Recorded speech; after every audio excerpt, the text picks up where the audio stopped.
Hello friends, I am Meenakshi Upadhyay and today we are going to be talking about how to improve your English. Now my next tips are surround yourself with English. So when I was talking about reading, writing, listening and speaking, I was talking about that all the input devices as in listening and reading, that is seeing something, and the output devices that we have, that is speaking and writing. So you have to surround yourself overall with English, watch English movies, watch programs, listen to English songs, listen to podcasts.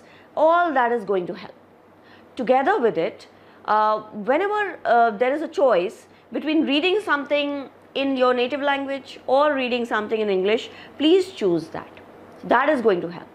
Together with it, my next tip is please keep a notebook handy. A notebook or a notepad or even your phone, just start noting down the difficult words, phrases, etc.